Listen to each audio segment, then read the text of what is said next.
Dernière partie de l'émission, ni vu ni connu. Mardi, les députés de la commission spéciale bioéthique ont adopté un amendement particulier.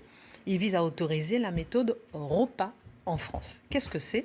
C'est une méthode qui consiste à partager la maternité entre deux femmes, l'une génitrice, l'autre gestatrice. Faut-il y voir, Éric Zemmour, un premier pas vers la GPA, comme l'affirment les députés opposés à cet amendement? Écoutez, le premier pas vers la GPA a été, franchi, on peut dire un premier pas franchi, le jour où on a voté le PACS, en 1999, je crois. Depuis, en fait, il y a une stratégie de petits pas en petits pas, de gros mensonges en gros mensonges. C'est-à-dire qu'à chaque fois, on nous dit il n'y aura pas l'étape suivante, alors qu'on sait qu'il y aura l'étape suivante. Par exemple, Elisabeth Guigou, qui était ministre de Jospin en 99 pour le PACS, avait dit jamais il y aura le mariage homosexuel, et elle a avoué depuis que c'était un pieux mensonge pour préparer la suite. Donc quand on nous dit il n'y aura pas de mariage homosexuel, on doit comprendre qu'il y aura un mariage homosexuel. Quand on nous dit, quand on vote le mariage homosexuel, il n'y aura jamais de PMA pour toutes, ça veut dire qu'il y aura la PMA pour toutes. Et quand on vous dit il n'y aura surtout jamais de GPA pour tous, vous êtes peinard, il y aura la GPA pour tous. Ça, c'est une première chose. Pourquoi? Parce qu'en fait, il y a des forces très puissantes qui se sont alliées depuis 20 ans pour arriver à ce résultat. Il y a d'abord, je dirais, le lobby LGBT. Le lobby LGBT et les penseurs du lobby LGBT, comme Éric Fassin, qui l'ont écrit noir sur blanc et qui veulent symboliquement détruire la norme hétérosexuelle. C'est-à-dire qu'il faut que les gens se mettent dans le crâne qu'il n'y a pas une norme hétérosexuelle, il n'y a pas une minorité homosexuelle. Toujours l'activisme des minorités qui veulent imposer leurs lois à la majorité. Deuxièmement, il y a, vous vous souvenez, on avait débattu avec M. Tournaire, vous vous souvenez, oui. Touraine, pardon. Le Tournaire, c'est le juge. Touraine.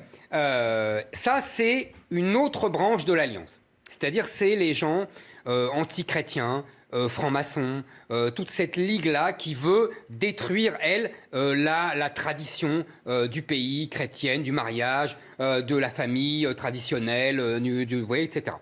Et puis, le troisième axe de cette alliance, qui est le plus discret, évidemment, c'est les grands intérêts. C'est-à-dire, c'est des gens qui vont vendre les bébés sur catalogue, qui vont vendre leurs services, toutes ces opérations, parce que tout ça, ça coûte de l'argent, beaucoup d'argent. Donc il y a des intérêts financiers énormes qui vont aller louer les ventres des Indiennes pour la GPA, qui vont aller, vous voyez, et il y a des gens très riches. Il y a des gens très riches qui veulent faire ça. En général, dans les pays riches, les homosexuels sont plutôt une catégorie sociale aisée. Je dis en général, évidemment. Vous voyez, tout ça est un marché extraordinaire. Donc il y a des intérêts idéologiques, des intérêts, je dirais, financiers, et les deux se mettent ensemble pour arriver à ça. Donc là, c'est encore une nouvelle petite étape. Vous voyez, une nouvelle petite étape vers, effectivement, la GPA, vers surtout la déconnexion. Vous savez, on a, dans les années 60, avec la pilule et l'avortement, on a déconnecté l'acte sexuel de la procréation.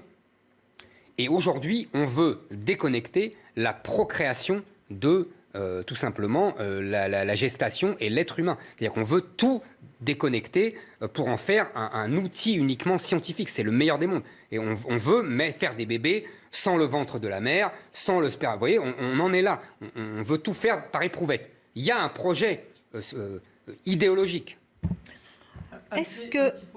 C'est quand vous dites par rapport à l'avortement et puis la pilule. La contraception, elle n'est pas d'aujourd'hui. Ah, ça c'est vrai. On avait des vessies de porc en préservatif, etc., etc. Mais je ne dis pas que le plaisir sexuel, il est bon. Mon cher Marc, évidemment, voilà. Je ne dis pas que tout ça, n'a pas répondu à des désirs humains millénaires, à des besoins humains. La technologie répond à ça. Oui. Ce que je veux montrer, c'est l'arrière-plan idéologique et même financier, quoi. Est-ce que c'est un glissement éthique, comme le fait le délégué général d'Alliance Vita, M. Derville, association notamment connue pour ses positions anti-GPA? Évidemment que c'est un glissement éthique. Évidemment. Même Agnès Buzyn, quand elle était ministre, avait refusé cette technique. Oui. Elle disait, ils appellent ça le don dirigé, c'est-à-dire qu'elle expliquait que on ne peut pas alors là l'éthique française, l'universalité, c'est de ne pas diriger. Le don d'ovocytes à ne pas choisir, comme pour l'adoption d'ailleurs. Exactement. Voilà, vous avez tout compris. Et là, qu'est-ce qu'on fait? On dirige. Puisqu'on choisit entre la mère qui est la génitrice et la mère qui est la gestatrice. On fait du bricolage.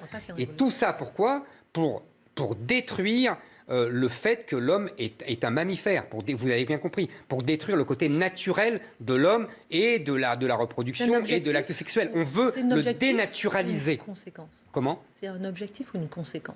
C'est un objectif. Ah, pour moi, moi, je crois à la lutte idéologique. Je crois que tout est une lutte idéologique. Après, il y a des idiots utiles aussi d'une idéologie. Non, mais il y a des gens qui souffrent. Il y a des gens.